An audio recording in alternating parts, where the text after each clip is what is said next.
Está no ar mais um programa Potência Empreendedora. Eu sou André Dweck e todo sábado eu trago um convidado especial para compartilhar conteúdos exclusivos sobre carreira, sobre negócios e inspirações de vida para você, ouvinte da nossa Rádio USA, a Rádio dos Brasileiros na América.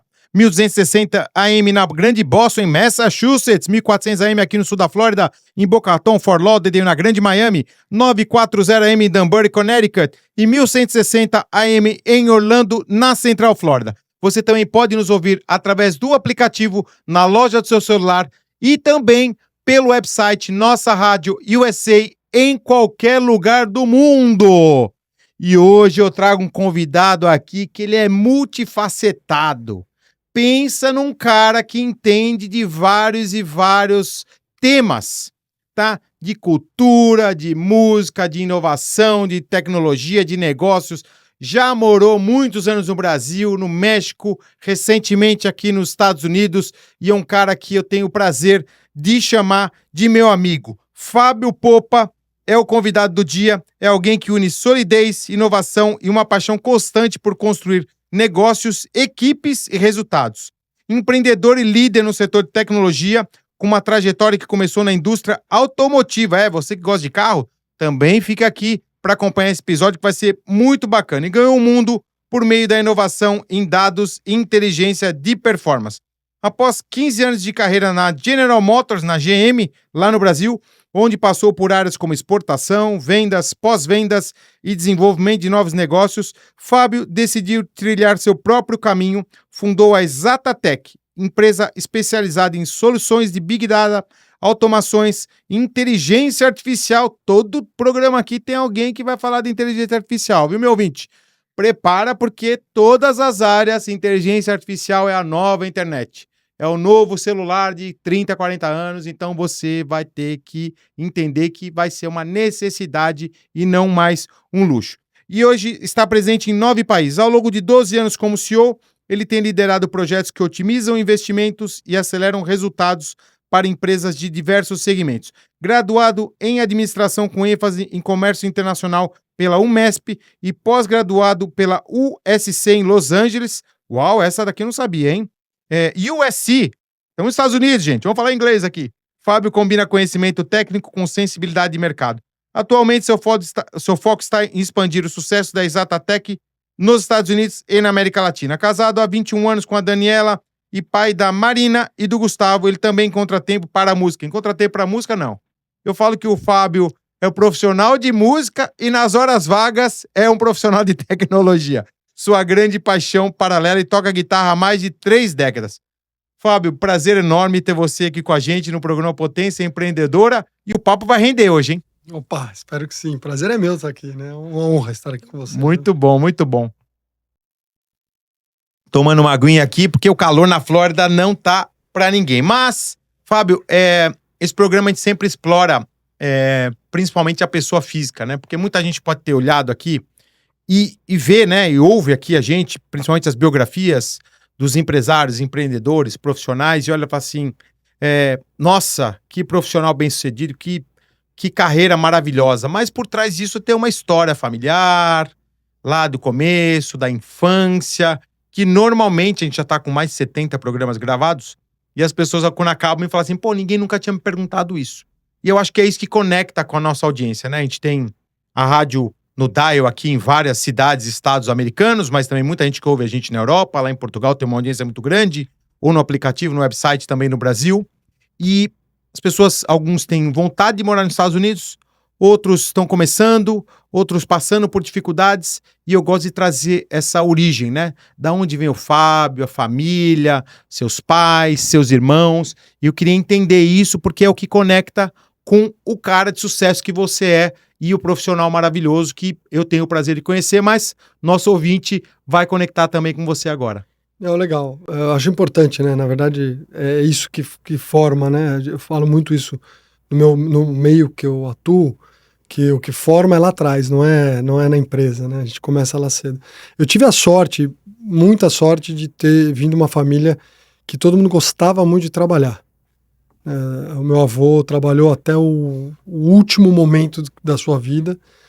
Ele teve que fazer uma intervenção cirúrgica já com 70 e tantos anos, e foi super bem a intervenção cirúrgica, saiu pro quarto e o médico falou para ele, senhor Vicente, né, meu avô Vicente, a única coisa que o senhor não vai mais poder fazer é trabalhar. Você tá perfeito, foi tudo certo. 3 dias ele se foi, porque na cabeça dele não existia não trabalhar. Sim. Isso passou perenemente para toda a família. Então, eu cresci com um pouquinho com isso de trabalhar intensamente o tempo todo. Meu pai, muito dedicado, trabalhando na indústria automotriz, depois eu fiz como ele, né? Meu pai virou empreendedor, depois de muitos anos trabalhando na indústria, teve uma doença séria, teve que sair, e mesmo com a doença, foi empreender, e teve a empresa dele. Ele só parou de trabalhar mesmo quando realmente ele parou de andar. Eu tinha mais ou menos uns 15 anos. E aí eu era o ajudante de ordens dele para fazer tudo. Vamos fazer, e aprendi muito com ele por estar presente. Nós que trabalhamos muito, às vezes não temos muito tempo de estar presente. Você era o filho mais velho? Eu sou o filho mais velho. Tá. Eu tenho um irmão 6 anos mais novo que eu.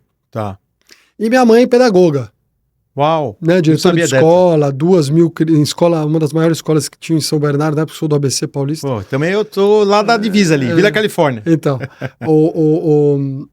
a minha família é de Santos, né? Meus pais são de Santos, casaram, aí subiram para trabalhar, né? Meu pai também começou na indústria automotiva como eu, antes de empreender. Então, assim, a história do aprender, do querer, do dedicar, eu tenho dentro de casa, porque meu pai, super, ultra, mega hard worker, e minha mãe, diretora de escola, não preciso falar, né? Tem que ir bem, tem que estudar, tem que querer crescer. Disciplina. Disciplina. E nós, da nossa geração, dos 70s, né? Da geração dos anos 70, e eu tive a sorte, né? De estudar em escolas que incentivavam, escolas não tão grandes e que incentivavam esporte, então você tinha que fazer tudo. Então você era o cara que, você estudava e você era o cara que jogava futebol, jogava vôlei, jogava basquete. Infelizmente tentei de tudo para ser esportista, mas sou ruim em quase tudo, mas eu participava. Mas aprendeu o espírito. Mas eu acho que é importante. Mas tentei de tudo e as escolas acabaram me levando para isso, né? Então, assim, desde pequeno, essa coisa do ajudar, do contribuir, do ter que fazer alguma coisa, fez parte da minha vida, né? A vida toda. Então isso acaba ajudando depois, conforme você vai evoluindo. Então, assim, o prazer que eu tenho de poder falar, né? Dos meus pais é muito bom, porque eles sempre foram muito categóricos com isso. Faça o que você quiser, mas faça bem. E se dedique. Não tive muita força quando eu falei que queria ser guitarrista, aí foi uma desgraça, porque falaram, não, né? Eu sou da geração que os pais falavam, não, isso não é profissão. Mas sempre me incentivaram a fazer bem, mas por favor, tente não, né, buscar outros caminhos. E acabou que deu certo para mim, né?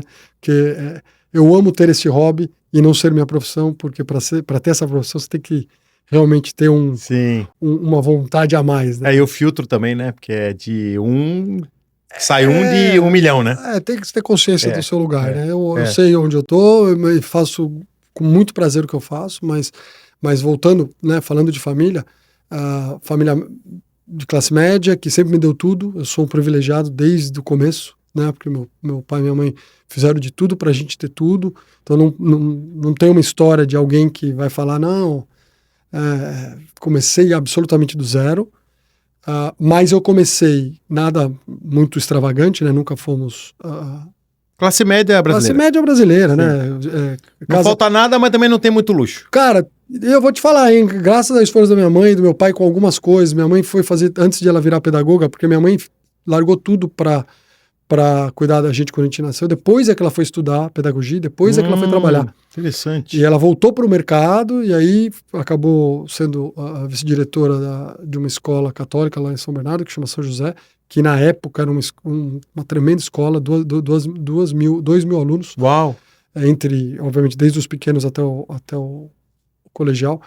E sempre me incentivaram a tudo.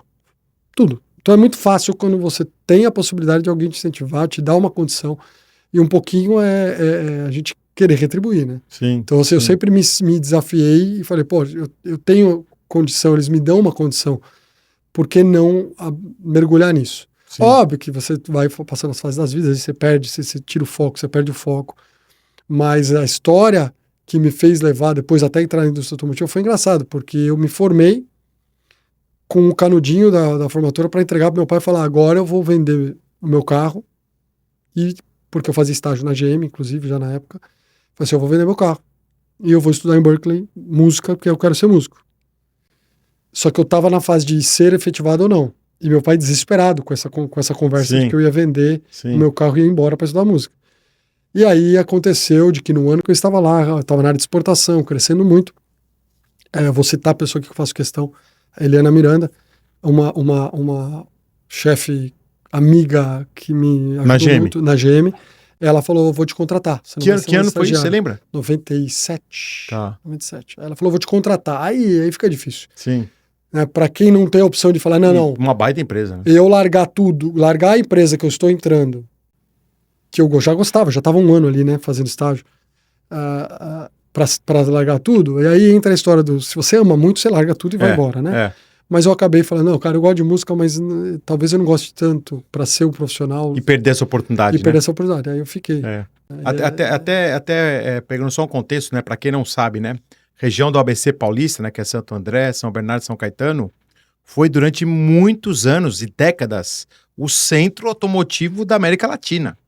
Então você trabalhar na General Motors, na Ford ou na Volkswagen, né, a Fiat era em Minas Gerais, sempre foi, né? Mas era assim, eu lembro porque eu morava lá e tinha amigos meus que trabalham na GM até hoje, e a gente falava assim, uau, você entrou no estágio na GM, pô, você é engenheiro da GM, até um ex-sogro meu, na época que eu era garoto, namorava com uma menina, ele era engenheiro da GM, que ele fez carreira lá, ficou lá, sei lá, 30 anos, se aposentou, era motivo de muito orgulho, né, na época era a profissão que todo garoto que morava ali não vou nem falar daquela região, né, porque a gente morava ali perto, né, mas era uma coisa que você fala assim, imagina você, né, eu sou um pouco mais velho, mas em 95 eu me formei na faculdade, mas imagina você recém-formado em 97 e tem uma baita empresa que você faz estágio, que é uma das melhores empresas do mundo, né, só pra lembrar, né, General Motors e a General Electric, na época era uma companhia número 1, número 2, número 3, entendeu? Não só dos Estados Unidos, não só da América Latina, global. Você fala assim, como que você vai deixar uma oportunidade dessa passar? É uma super escola. E eu venho de uma família que meu pai foi, né, da indústria automotiva antes de empreender e viciado em carro. Na minha casa, eu sou das famílias que no almoço de domingo é carro o tempo todo. Pô, precisa me chamar então, hein? É acompanhar a corrida, é acompanhar tudo, né, e sabia o nome de todos os pilotos, de todos os tipos de modalidades. A gente viveu isso. Então, imagina para o meu pai, quando eu entrei no estágio, ele já estava efusivo, né? Sim. E ele jogava, a gente sempre se cutucou muito, né? Sim. Como bons descendentes de italiano, é uma gritaria sempre na mesa. E, vocês estão brigando? Não, nós não estamos brigando. A gente conversando. Conversando. Ponto de vista. E meu pai falava, e era briga, né? Porque eu tive a minha época dos italianos, né? E meu pai sempre falou, carro, máquina é alemão. Sim. Então era Porsche contra Ferrari, era Piquet contra Senna, quem que era o melhor. Mas meu pai, obviamente, muitas vezes falava só para cutucar, né? A gente amava toda aquela história.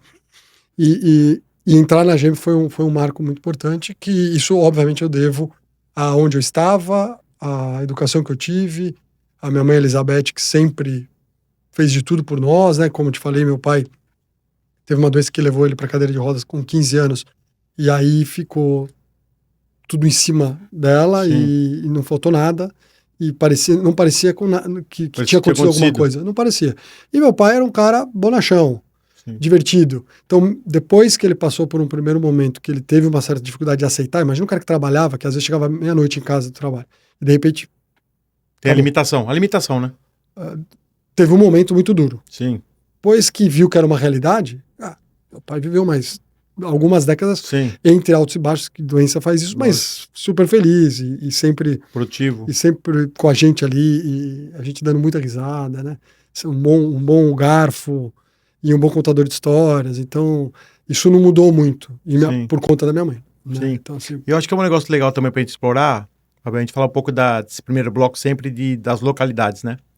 E você foi um cara privilegiado de ter morado numa das regiões, eu lembro, não sei se agora, mas São Caetano foi eleita a cidade número 1 do Brasil em qualidade de vida, na época. Não, continua.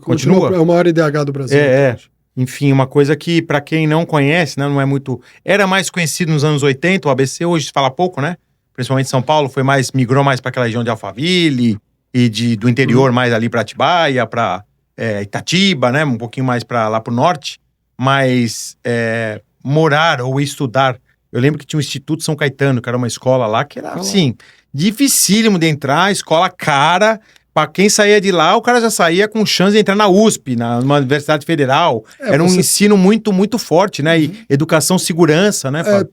O ABC é forte, né? Você tem a FEI, uma das principais faculdades de engenharia. Sim, você a tem Mauá, que é ali colado entre as Santo André e São Caetano. Sim. Então, assim, sim, realmente ali era a nossa famosa Michigan ali, né? Que era o Detroit Motor City. O ABC era o Detroit Motor City no Brasil. E, então, assim, produziu muita gente, né? Muita gente. Tem muita gente. Você anda pelos caminhos e você encontra pessoas, né? Eu lembro que a primeira vez que eu mudei pro México, expatriado pela GM, então, fui jogar bola com um outro executivo e a gente começou a conversar. Em seu tempo, ele era presidente da OCE. E o cara estudava na escola do meu bairro, pública. Que legal. Ali, e o cara estava naquela posição naquele momento. Então, realmente, o ABC, por conta de muito investimento em indústria, uma pena que não está mais assim, não sei, a Ford fechou, né? Fechou, mudou muita gente, muitas empresas acabaram investindo em outros lugares, né? Mercedes abriu uma fábrica lá também, né? A Mercedes tem fábrica, eu não sei se ainda está lá a fábrica da Mercedes, que também, muita empresa saiu de lá, né? A GM tá lá até hoje, o headquarters lá, mas os caras foram para Santo André, São José dos Campos. Sim. Então, assim, uma coisa legal de carro é o seguinte, quem vê fazer o motor e quem vê montar o carro na linha de produção, o pessoal não sabe o que é o trampo que é. Ainda mais hoje é robotizado, mas na época não. Mas mesmo sendo robotizado, você entrando na fábrica, você fala, cara, você entra no carro, hoje a gente dá tudo por tão certo, né? Que você entra no carro, e ainda mais hoje, que é todo cada vez mais com tecnologia, que outro dia meu carro parou, eu liguei na empresa que é da fábrica do carro, os caras atualizaram o software do carro e eu liguei o carro de novo. Loucura, né?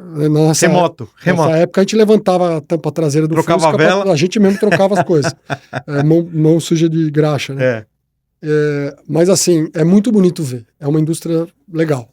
É uma indústria difícil também, né? Você errou, capa de jornal. Sim, né? Verdade. É difícil você trabalhar. E questão geográfica também era muito legal, porque Paulista, né? A Praia do Paulista descia ali a Imigrantes Anchieta, né? Cara, e onde é São Bernardo do São Caetano, sei lá, era 40 minutos, 45? Cara, 45 minutos. No passado, sem controle, a gente fazia até menos. Mas melhor não falar dessa parte. Verdade.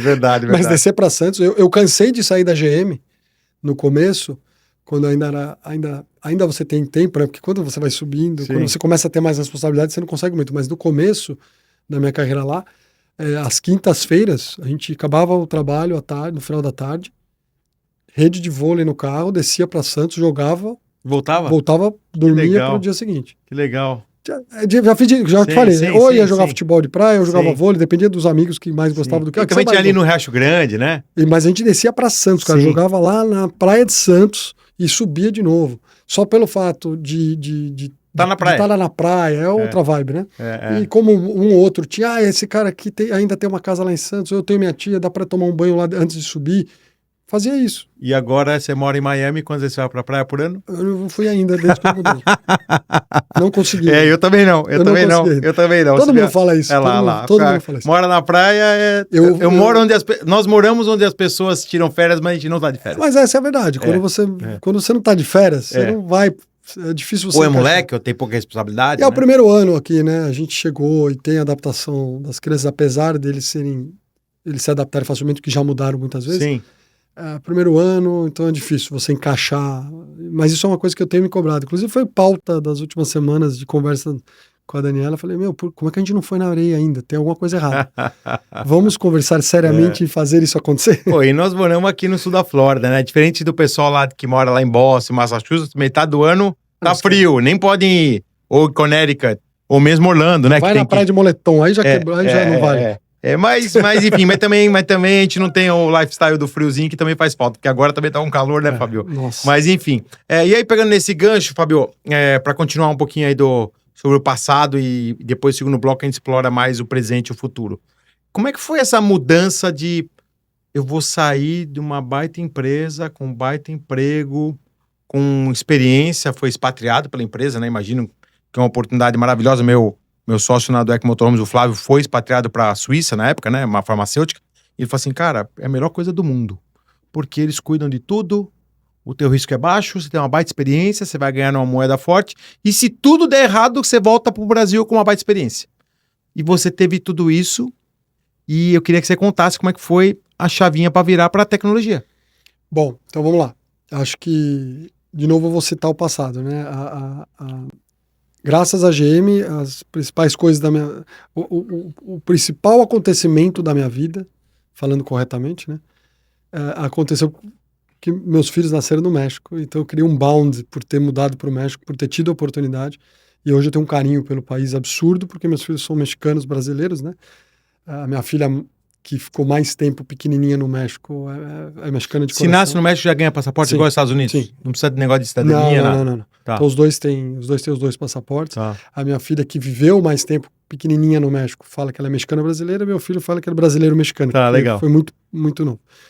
Mas o que acontece? Sim, ser expatriado é muito legal, porque te dá acesso a muitas coisas. Você acaba subindo e tendo acesso a pessoas que talvez só sendo um funcionário de uma empresa muito grande, que é muito grande. A empresa é muito grande, você é mais um. É uma pirâmide muito alta para você subir. Quando você corta alguns degraus na sua vida quando você é expatriado, porque você já tem acesso, porque você está indo para fazer alguma função importante e eles te dão esse benefício de contar com você também, porque a responsabilidade é grande. Bom, eu fiquei 5 anos fora, depois de alguns anos depois de muitos anos já trabalhando na GM do Brasil, fui para a GM do México. Depois de 5 anos, minha esposa, já estava com os 2 filhos, minha esposa querendo voltar a trabalhar, e ela falou, cara, eu quero voltar, apesar de estar tudo bem aqui, eu quero voltar ao Brasil. Então a gente voltou. Não sabia dessa. Foi assim, eu pedi para voltar por conta Pra GM mesmo? Pra GM mesmo. Falei, cara, eu preciso voltar. Aí a GM fez uma coisa que graças a Deus ela fez, mas não devia ter feito. Ela me trouxe de volta numa área que chamava na época desenvolvimento de concessionárias. E junto com o desenvolvimento de concessionárias, criaram uma área, que não existia, que chamava New Business. E essa era a minha função. Então eu tinha o Mas criaram por sua causa, pra te encaixar? Na minha Porque eles não queriam te perder? Não é me perder, eu não ia voltar pro Brasil fora da GM, era uma coisa lógica, foi uma coisa super negociada, eles, foi tudo muito, me trataram... Aproveitaram a oportunidade, a oportunidade, já que ele vai voltar, eles me colocaram na área de desenvolvimento de concessionárias, que é uma área que toda montadora tem e tal, que é responsável pela interação entre a planta, as fábricas e os concessionários. E participa das reuniões das suas associações para você poder fazer com que... O meio campo, né? Cara, a mensagem daqui tem que permear. Permeia por quem? Pelos distribuidores. Lógico. Sem eles não tem. Lógico. Né? Inclusive no Brasil tem lei para isso, né? Sim. E você é obrigado a vender o carro através do distribuidor. Da concessionária. Né? A lei Ferrari. Que por acaso a lei leva o nome de um distribuidor de concessionárias que estava no governo, desenhou a lei, chama Lei Ferrari, você é obrigado a vender carro através de distribuidores. Quem é um cara de Brasília? Eu não lembro exatamente de qual grupo Ferrari era. Um cara concessionário, dono de concessionária de Brasília sob o nome Ferrari. Então é ele. E a lei leva o nome dele que faz com que você venda, que seja obrigatório no Brasil, né? Tá. Bom, o que acontece? Quando eu voltei, eu recebi essa área de presente, que eu falo. Eu recebi essa área de presente. Olha, essa área, o desenvolvimento de concessionárias fica dentro de pós-vendas. Então eu voltei em pós-vendas, só que também me liberaram para fazer novos negócios. Então eu tive a oportunidade de trabalhar. O que é novo negócio em montadora? Não tem. Por quê? Nós estamos aqui para vender carro, meu amigo, market share. Então é difícil a parte de novos negócios. Fiz projetos para pós-vendas, fiz projetos para vendas, mas esses projetos é difícil de encaminhar. Não davam atenção.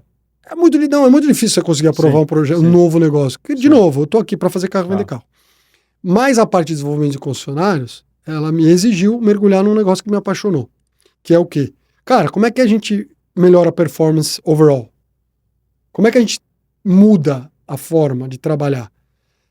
Já existia um projeto, quando eu cheguei, que era um projeto de database management, de integração de informação. Já existia esse projeto quando eu voltei. E esse projeto trabalhava para quê? Eu quero informação dos concessionários, porque a gente queria trocar de pool para o pool e não para push. Porque normalmente como é que funciona uma empresa muito grande? Cara, você empurra produto, negocia, né, obviamente, performance, e os caras vão vendendo. E o sonho era, cara, como é que a gente faz ao contrário? Como é que a gente premia a venda? Para premiar a venda, eu preciso ter informação. Você tem informação? Eu tenho. O cara ia lá, preenchia um arquivinho e mandava, e quando mandava.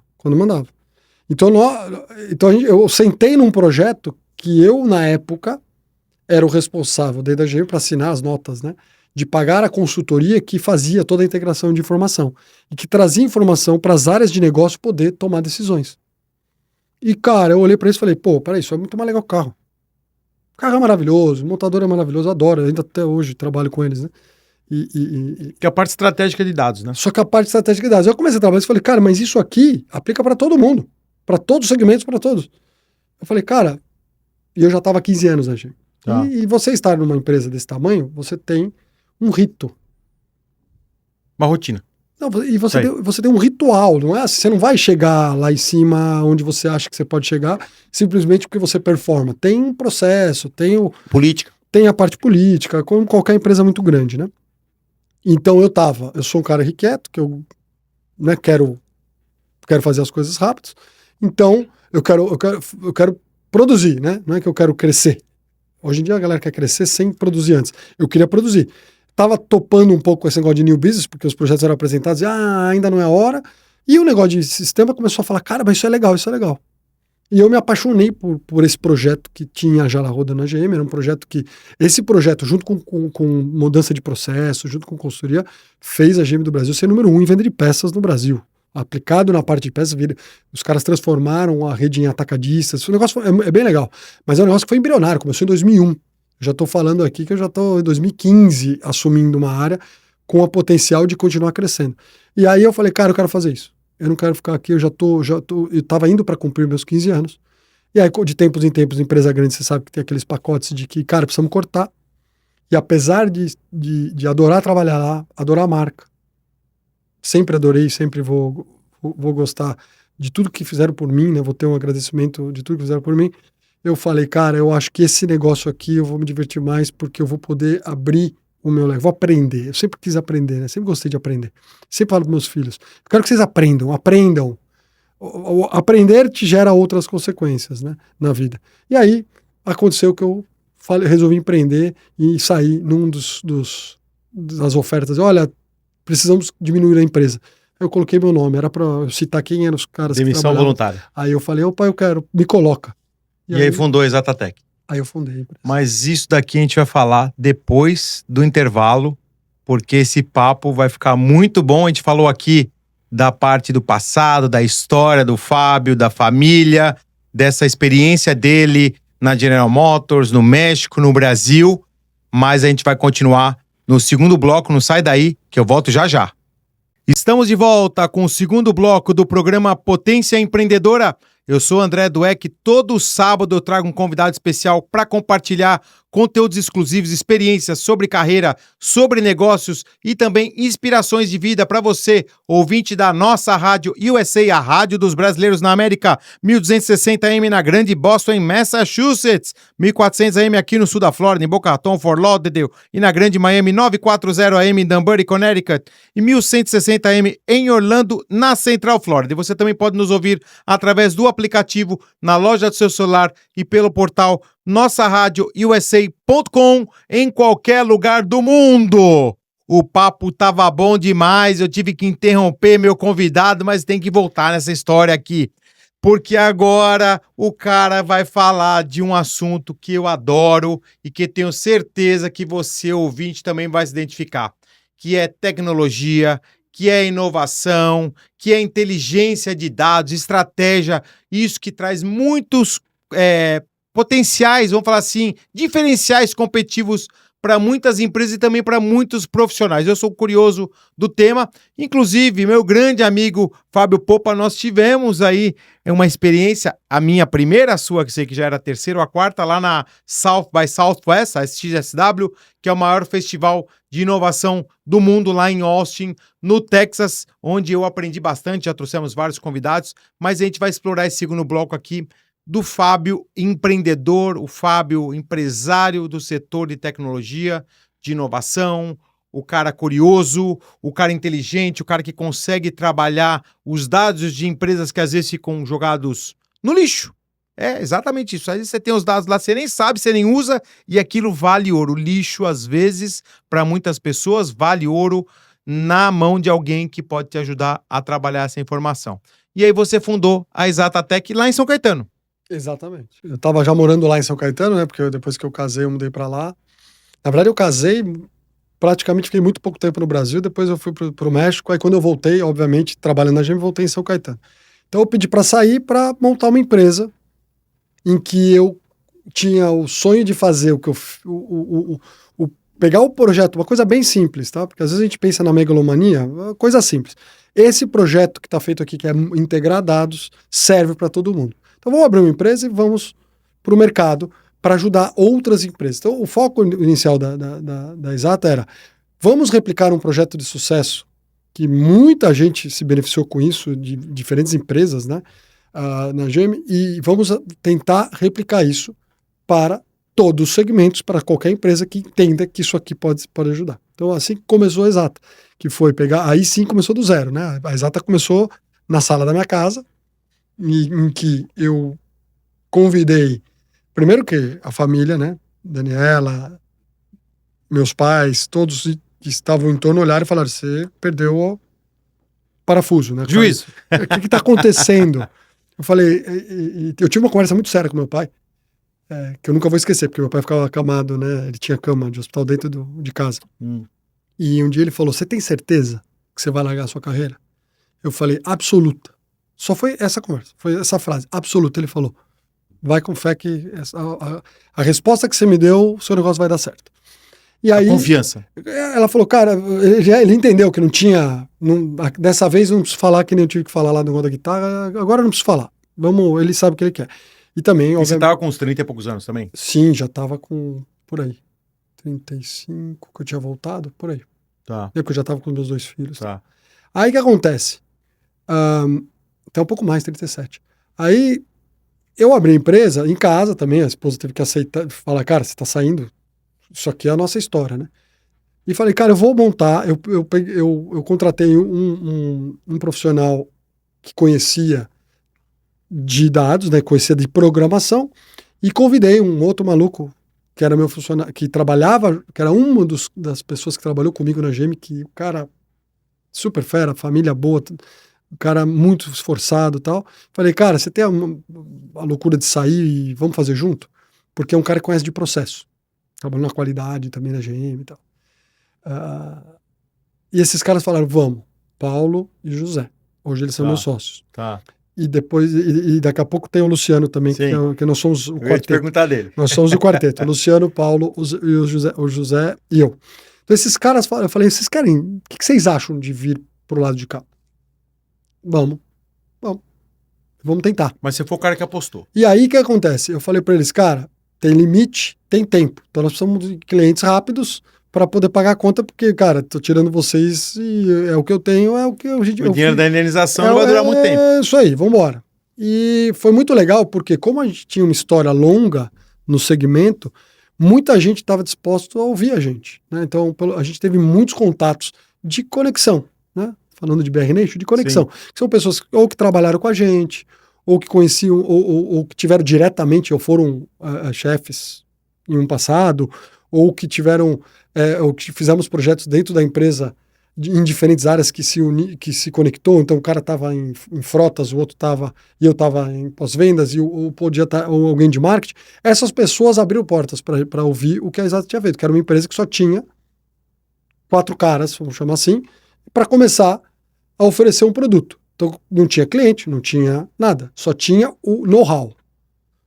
E aí a gente teve a oportunidade de, através de uma pessoa que foi um dos meus chefes na General Motors, que já tinha saído da General Motors, falou, cara, eu tenho um cara aqui que tá precisando muito do que a gente fazia lá, você consegue replicar?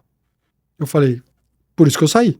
Então eu vou te apresentar. E me apresentou, foi o nosso primeiro cliente, que foi a Brasif, que na época a Brasif, uma empresa mineira que trabalha com ferro, os caras são grandes, eles são concessionários da Case New Holland.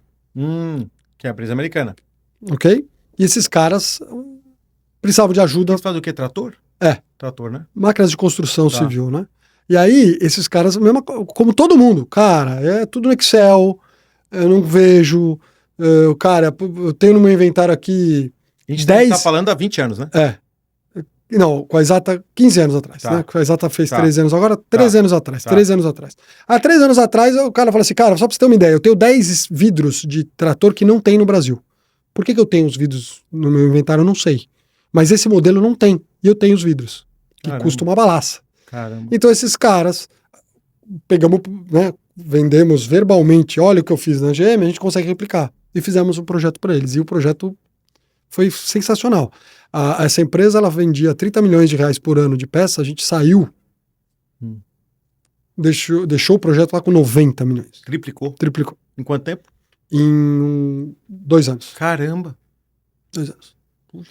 E aí, cara, virou um label pra gente poder bater em várias portas. O americano fala, né, track record, né? O teu histórico que você provou que você é capaz, então, né? Não é só o projeto. Aí nós pegamos esse projeto e começamos a buscar, e é caixeiro viajante mesmo, é ligar pros amigos ou para alguém que conhecia a gente, ou pedir para alguém, indicar alguém, para tentar falar, cara, a fórmula de você trabalhar com dados, a fórmula é única, só que tem que customizar para o negócio. Sim. Então, o que dá trabalho é a parte de consultoria. Sim. Isso você tem que entender. O Excel tá lá para todo mundo, né? Não muda nada. Então, você tem que entender. Então, como é que a gente cria um modelo de negócio que a gente consegue facilitar para as empresas entrar nesse negócio, só que customizando para o que ele quer fazer? Porque quando você fala de empresa orientada a dados, e é aqui que eu vou começar a conversa, é que assim, você não toma decisão só porque você conhece do negócio. Você vai sempre olhar para a informação. Mas tem um monte de coisas por trás disso, porque tem mudança cultural, tem medo, né? Como a gente hoje tem medo da AI, que a AI tá fazendo tudo, a AI tá fazendo música. Tem a zona de conforto, né? Tem a zona o cara de que tá conforto. acostumado a fazer daquele jeito, não quer mudar. A maioria das pessoas hoje, parte do trabalho delas é gerar informação. Então você fala para ela que você vai automatizar, o cara fala... Vai cometer perder emprego. Não, cara, mas a sua especialidade imagine se estiver pronto, o que você vai fazer? Gestão, né? Você vai voar. Só que é difícil. Então a gente fez esse modelo, vendeu num primeiro cliente, deu certo. E aí, por conta desse projeto, a gente mostrou para outras pessoas que conheciam a gente. E aí tentamos de tudo, via LinkedIn. Aí começamos a trazer outros clientes grandes. E aí eu posso citar alguns, né? A Goodyear, que é nosso cliente desde pouco depois entrou para o nosso portfólio. A Chevron. Aí eu tô falando já não só Brasil, tá? Tô falando da região. Depois eu te explico como é que foi esse pulo para regional. Porque quando a gente começou com a Brasil, era uma empresa brasileira que era de uma concessionária, de uma marca americana, mas a gente fez um projeto para a empresa brasileira, então foi no Brasil. Quando a gente começou a replicar esse projeto para empresas internacionais, a pergunta que vinha sempre é, você consegue replicar isso regionalmente? Aí entra o empreendedor maluco. Como não? Onde você quer fazer? Eu quero fazer no Chile. Toca abrir empresa no Chile. Mas dá para fazer no Equador? Vamos abrir empresa no Equador. Então, assim, por conta das multinacionais, a gente teve a oportunidade de crescer internacionalmente. Até perdemos um pouco o foco. Isso é difícil para o empresário decidir, porque a gente perdeu o foco do Brasil. A gente podia estar muito maior no Brasil. A gente podia ter crescido muito mais no Brasil, o tamanho do Brasil. Só que, cara, vamos atender esses caras, vamos fazer nome, vamos aprender também. Porque, cara, as ferramentas evoluíram, a gente tinha que evoluir junto, né? Com tudo. A gente, cara, você pega os nossos primeiros projetos com o que você vê hoje, é água pro vinho, porque lá no começo você tava limitado também pela tecnologia. Mas o ponto faz mais de 20 anos que se fala de database management, que se fala de data-driven companies, que se fala de BI. Que é o Business Intelligence, que é o Business Intelligence, que é o DataView só. Sim. BI é só o DataView. A gente implantou na Fórum, era maravilhoso, da Microsoft. Tinha até a ferramenta. Ferramentas, tem várias, né? Inclusive, tive várias oportunidades. De gestão, né? Tive várias oportunidades dessas empresas querendo que a gente fosse parceiro. A gente falou, não, cara, vamos fazer um negócio. É a Microsoft que detinha, né? Hoje você tem Tableau, vários, né? Você tem várias ferramentas de DataView. Mas o que tá mas a ferramenta de DataView é a pontinha do iceberg. Por debaixo da água é que tá o negócio duro, que é você entender de banco de dados, que é você entender de limpeza de dados, que é você entender de correlação de informação.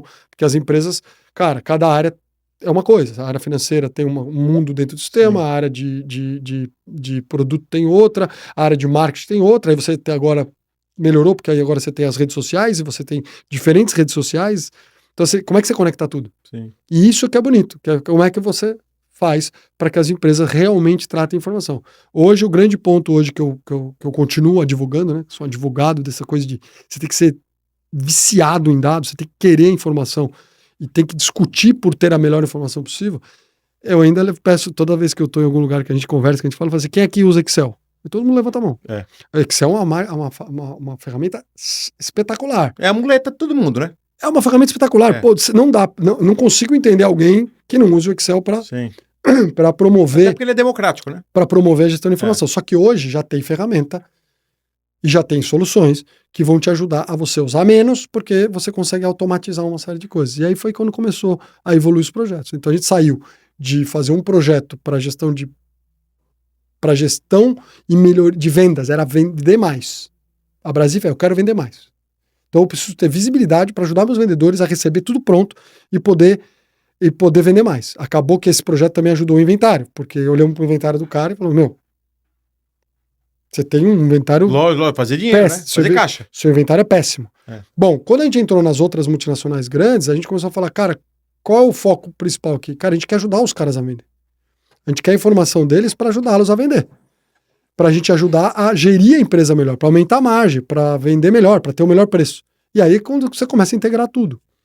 Então, quando você vira um partner, e aí agora não vou nem falar muito da exata, vamos falar da própria empresa. Quando você entende o valor da informação, tem alguma coisa mais valiosa no mundo que a informação? Não tem. Não. Mas e por que você acha, Fabio, e ainda indo para a parte mais filosófica, vamos falar assim, por que você acha que é igual o regime, né? Todo mundo sabe que precisa perder peso, que não pode comer porcaria, que tem que fazer exercício, blá, blá, blá, blá, mas são poucos que executam. A grande maioria não executa. É igual o que você acabou de falar. Todo mundo sabe que ficar lá no Excel não é o melhor controle, que pode vazar, é manual, pode dar erro, você está perdendo dado, está perdendo dinheiro, mas são poucas as empresas, né? Sim, poucas não, acho que minoria. Foram empresas pequenas e médias, né? Lógico que as grandes aí já tá no outro patamar. Mas o que você acha que paradigma deveria ser quebrado para que fosse uma coisa assim, meio que standard para as empresas trabalhar com esses dados? Na verdade, é que não é só dado, né? Não é só tecnologia. Tem comportamento, é o paradigma, tem a forma como eu trabalho. Né? Tem a mistura da experiência no negócio com o sucesso, sem a ferramenta. E por que eu vou investir nessa ferramenta? Tenho medo. A informação hoje está comigo. Por que eu vou te dar a minha informação? Aí não importa que você tem toda a segurança. Autoproteção. É autoproteção também, não só do silo, né, do silo dentro da empresa, né, porque seria muito melhor, todo mundo vai para uma reunião, os números sempre batessem, né? E quantas vezes a gente já entrou em reunião que o cara fala, meu número é esse, não, mas meu número é esse. Aí a reunião acaba só com a discussão de que o número não tá batendo. Quem cara, vai ser você perdeu 10 executivos ali, 1 hora, e vai todo mundo embora para de novo falar, vamos refazer porque não bateu. Você imagina se está tudo pronto. Então tem uma parte comportamental, tem uma parte de aceitar a mudança. Então não é tecnologia. Não é só tecnologia. Tecnologia, fazer direito é importante. Então você tem 2 ramos, né? Você tem você investir. Então qualquer empresa pode investir em criar o seu próprio banco de dados, trabalhar as ferramentas para gerenciar esse banco de dados, para limpar esses dados, comprar as ferramentas que fazem automações. Inserir, né, os dados. Só que, então, aí você vai ter que contratar programador, estatístico, back-end, front-end, quem manja de segurança de dados, cybersecurity. Então você tem que investir um bom dinheiro para você fazer tudo interno. Numa empresa grande. Em qualquer empresa. Tá. Se você quiser fazer... E numa empresa pequena? Uma empresa pequena você não vai ter tudo isso. Então, mas você vai contratar então, Exata, geralmente, por exemplo. você pode contratar Exata, você pode contratar outra empresa, ou você pode... eu tenho o básico, que eu tenho meus dados aqui, eu vou lá e compro uma ferramenta que vai conectar aqui e vai fazer. Tem gente que tem aptidão para isso, pode fazer. É super aberto. Sim. O problema é, quando você faz? Que hora você faz? E quando você deixa o dashboard disponível para um empresário que ele faz dinheiro, que tem dinheiro, Sim. O cara já tem o barco dele, já tem todas as coisas que ele gostaria de ter, e você fala, cara, você podia ganhar muito mais dinheiro. Aí você vai lá e disponibiliza uma ferramenta e o cara não entra. Por que o cara não entra? O cara tá 40 anos no negócio. Sim. E ganha dinheiro. Tá viciado. Putz, mas por que eu quero ver isso? Não, porque é o que eu tô te falando. Que o próximo evento que você fizer, não chama esses caras, porque esses caras só vêm no evento. Sim.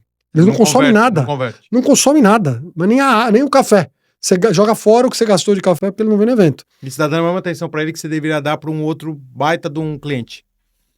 Você entende? Você divide o tempo. Eu não vou nomear todos os projetos lógico. que eu tenho aqui, mas eu estou tentando fazer um parâmetro com um projeto que a gente fez, que o empresário que tem esse projeto nem entra. O que eu faço? A gente faz os projetos, quando eu vejo que o projeto está bombando é porque as pessoas estão usando muito. Quando eu vejo que o projeto está mais ou menos, a primeira coisa que eu peço para o time é falar, cria um relatório para ver quem está usando. Aí vem o relatório lá. Aí você vê lá o projeto bombando, você fala, cara, mas metade dos caras não estão entrando. Então, se o cara não está entrando... Você vê pelo login, né? Você consegue controlar, né? O legal é que dá visibilidade para tudo, até para o processo. E o database management, né? A orientação por dados te ajuda muito, por quê? Ela escancara a falha no processo. Porque se todo dia você está olhando lá, puta, era para estar 10, era para estar 15, está 3. Todo dia você fala, mas isso aqui não é 3, é 10. O problema do BI. Não, o BI não mente. 1 mais 1 é 2. É só o dado. É porque o cara não põe. Aí você vai lá no cara e fala, cara, você entende que para você colocar essa informação no sistema é básico? Vamos pegar no seu segmento. CRM de real estate. Se for igual ao carro, o corretor, que no carro é o vendedor, o cliente é dele, não é da empresa. Tá. Então ele não quer pôr. Passamos muitos anos por isso. Sim. O vendedor, ele fala, não, essa carteira de clientes é minha. Não, essa carteira de clientes é da concessionária. Você gerencia essa carteira. Você é um super vendedor, você vai ganhar dinheiro pra caramba. Você vai se aposentar fazendo isso. Mas os clientes não são seus, se não existisse essa concessionária. Até pra você ganhar um salário. Aí você bota um CRM, o cara ninguém preenche. Por que ninguém preenche? Não tem nada a ver com o cara não ter a capacidade de preencher. Pô, o cara tá lá vendendo carro. Ele boicota. O cara não quer, é natural. Eu já tenho o meu WhatsApp, ainda mais depois do celular e veio o WhatsApp. Cara, já fala com meus caras aqui, eu não preciso. Precisa. Porque eu quero falar com o cara na hora certa. Sim. Eu quero que você criar uma campanha, quero ter uma inteligência por trás. Quero que eu recebo ligação toda hora. Sim. Toda hora ligação. Pô, será que as pessoas não sabem que eu não atendo ligação, a maioria delas, no meio do dia, porque eu devo estar em reunião? Sim. Mas continua me ligando. E aí vê os números lá desaparecidos e fala, cara, sério? Aí de vez em quando eu atendo, o cara. Aí eu tento ter uma conversa e falo, cara, isso eu não quero. Aí o cara vai começar a falar muito e fala, cara. Parei. Tá errado, tá ligando pro cara errado. Aí eu falo, se você me achou, você consegue mandar um texto do link da sua empresa. Manda o link da sua empresa que eu vou olhar. Você não vai olhar. Então não me liga. Cara, aí eu já desligo e falo, esse cara não é pra mim. Não tá preparado. Então, assim, a mudança para uma empresa orientada a dados, ela não é difícil de fazer se você quer. E aí, só que todos os níveis da empresa, não importa se ela é desse tamanho, se é uma padaria, ou se ela é um monstro, todos os níveis têm que comprar ideia porque pode bloquear. Tudo isso que eu estou falando aqui, se não envolver a área de TI, vamos fazer um projeto financeiro. Se não tiver área de TI, o cara de TI pode falar, não quero. Eu vou contratar, eu quero ter meu time. Cara, mas nesse momento não dá tempo, vamos fazer com uma empresa que já faz. Ou o cara fala, não, para nós é estratégico. Né? Você pega o Walmart, por exemplo, os caras investiram muito, então eles têm gente interna para fazer projetos de integração. Né? Só que eles não fazem para os outros. Então, por exemplo, a gente tem um projeto com a Motorola no México em que a gente toma informação dos fornecedores, dos parceiros da Motorola, para a Motorola enxergar o sellout. Por que isso é bom? Para que ela ajude os caras a vender mais. Cara, tem barreira. Tem várias vezes a gente já sentou em mesa de reunião, o cara fala assim, mas eu não quero dar minha informação pro cara. Porque se o cara vê a informação, ele vai usar contra mim. Se ele vê quanto que eu tô ganhando aqui, ele vai falar que eu tô botando muito preço. Cara, a ideia não é ele ver para fazer você baratear. A ideia é, tá bom, você tá ganhando bastante, como é que a gente faz pra você vender mais, alcançar os resultados que eu preciso, e nós dois ganhamos mais, esse é o ponto. E como é que a gente volta para trás? Como é que você cola na cadeia de supply chain para você ver os custos? Então, assim, é tanta oportunidade. Isso também é um problema nessa indústria, né? Sim. De tecnologia, que é muito informação. Queria aproveitar agora, Fabio, a gente tá chegando na parte final do programa, para explorar exatamente isso que você falou, né? Que eu acho que tem uma provocação aqui que eu queria fazer para você, porque aqui também a gente não amacia muito não para os nossos convidados, viu?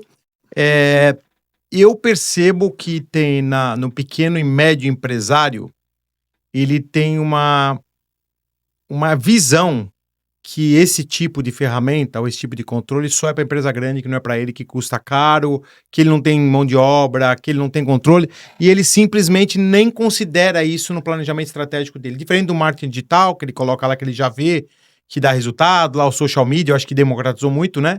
A parte de dados, de CRM, de inteligência, do BI, né, que é uma ferramenta maravilhosa, né? Para quem não conhece, Depois digita aí ferramentas de inteligência de negócios, né? Que a Microsoft foi uma das pioneiras e te dá numa tela tudo que está acontecendo na tua empresa, basicamente é isso, tá? Mas nessa questão que você está falando do trabalho da inteligência de dados, vamos falar assim, por que até hoje, e eu falo isso porque eu conheço muito empresário pequeno, e 90% deles não trabalham nem a base do CRM. E eu me incluo. O nosso CRM das minhas empresas pequenas aqui nos Estados Unidos sempre foram muito pouco trabalhados. Não, zero não, mas muito pouco trabalhados. O que você acha? Por que você acha que tem essa visão do empresário? Custo, né? Quanto menor a empresa, mais voltada a custo ela tem, né? Então é super claro nas conversas com empresas menores. Dele não entender o custo-benefício. Cara, isso para mim é um investimento, é um custo. Eu vou ter mais um custo, e não esse é um investimento que vai me ajudar a potencializar o que eu já faço bem. Porque já faz bem, você já é um empresário, você já tá... minha empresa passou daquele momento que a gente fala, né, passou tantos anos, você passou do período do perigo, nunca passamos do perigo, né, sempre pode quebrar uma empresa, mas quando você já tem consolidado, você fala, cara, eu já tenho sucesso e aí eu preciso investir nisso. Só que eu também tenho que investir na rede social. Só que eu também tenho que investir em eventos. Só que eu também... Cara, quando você coloca no meio de tudo, o cara fala, putz, eu vou... É natural do ser humano. Eu vou fazer... Aquilo que você falou da dieta. Todo mundo sabe. Você comentou. Cara, todo mundo sabe que tem que fazer. Só que não é dieta. Você tem que mudar o jeito. O hábito. Você tem que mudar o seu hábito de como é que você se alimenta. Então, se você não muda o hábito, esquece. E com a empresa é a mesma coisa. O hábito às vezes, eu tenho conversas com empresários que o negócio tá andando, e aí passa o rolo compressor do dia a dia e a gente vai fazer, a gente vai ver. Aí você fala, cara... Não tá na prioridade. Fica fora da prioridade. Eu acho que hoje em dia, por conta da inteligência artificial, e aí todo mundo vai ser obrigado, antes era um luxo. Antes era um must have. Agora cara, ou você entra, ou você vai ficar para trás real. É igual o celular há 40 anos ou a internet há 30. Porque é o seguinte, o que a inteligência artificial está trazendo para esse mundo de dados? Agora eu vou falar no que a gente é especialista, que não é... Inteligência artificial pode fazer música, pode fazer quadro, pode fazer tudo, né? Tem de tudo hoje. Vou falar pro dado. A capacidade de você colocar um computador para fazer isso por você é enorme. Então, se alguém está fazendo isso e você não, você vai ficar para trás. Sim, mas da onde parte um projeto de inteligência artificial consistente? Da onde essa inteligência artificial vai buscar a informação? Eu quero uma inteligência artificial para falar com meus clientes, para eu acelerar o processo de vendas. Tá. Tem que treinar ela. Não, você tem que treinar ela, tá. Mas, além de treinar ela, quais são os recursos que ela vai consumir? Não, eu quero que ela procure clientes. Beleza, ela vai ficar procurando clientes. Mas que tipo, né? Aí, tá bom, mas eu vendo o que pra esse cara? Não, preciso ir lá na minha base. Se for serviço, é uma coisa. Se for produto. Cara, eu preciso da minha base. O que essa inteligência artificial fornece? Vender o que não tem no estoque? E o que ela vai vender? É o que tem no estoque. E o combo, pra margem melhorar? Eu preciso olhar a área financeira da empresa, eu preciso olhar o inventário, porque eu quero vender o combo. Porque também não adianta vender só volume do que você tem menos margem. Então, cara, hoje em dia... O que eu falo, tem muita gente falando de AI que não faz o básico. Sim. O que é o básico? Cara, eu preciso ter uma fonte única de informação. Com isso limpo e adequado para o futuro. Se não estiver fazendo isso hoje, eu acho que vai ver o resultado lá na frente, porque tem muita gente fazendo. E tem tudo, não é só contratar empresa. Cara, eu vou investir, eu vou fazer, eu vou botar o dinheiro. E empresa média e pequena, hoje tem soluções que cabem no bolso. Antigamente não tinha. Antigamente você tinha que comprar sistemas muito caros, hoje em dia tem para todo mundo. Tecnologia popularizou. Até a própria inteligência artificial hoje tem muita ferramenta que é de graça, né? Não é nem a questão então vai lá e usa. Né? A questão do paradigma mesmo, né? O lance aqui é o seguinte, governança. Vou usar a inteligência artificial, eu vou fazer. Tá, e a governança? E a segurança dessa informação? Sim. Você vai programar, você vai jogar os seus dados aonde? Quem que tá cuidando disso? Aí é que começa a brincadeira de homem grande. Concordo. Que é, peraí. Isso aqui é cachorro grande brigando aqui. Porque você vai botar informação confidencial, estratégica sua numa inteligência artificial que tá onde? Quem é responsável? E se vazar isso aí? Então aí é onde entra você se parcerar com empresas ou com ferramentas que te garantem essa segurança. Perfeito, meu amigo. Acho que daria um programa só pra gente falar disso, que é um papo que eu gosto muito, sou um curioso, sou um aprendiz, Mas eu concordo 100% com você quando você fala que essa questão dos dados e da inteligência artificial é um caminho sem volta. E nosso ouvinte pode ter parecido que o papo era muito técnico, mas não é. Tá? Ele está chegando mais próximo do que você imagina, com uma velocidade absurda. E hoje eu tive o grande prazer aqui de trazer meu amigo Fábio Popa, que é um dos melhores especialistas nesse assunto, não só no Brasil, mas na América Latina e também agora aqui nos Estados Unidos, para compartilhar com você. Mas a gente lembra que esse papo não acaba aqui no nosso programa.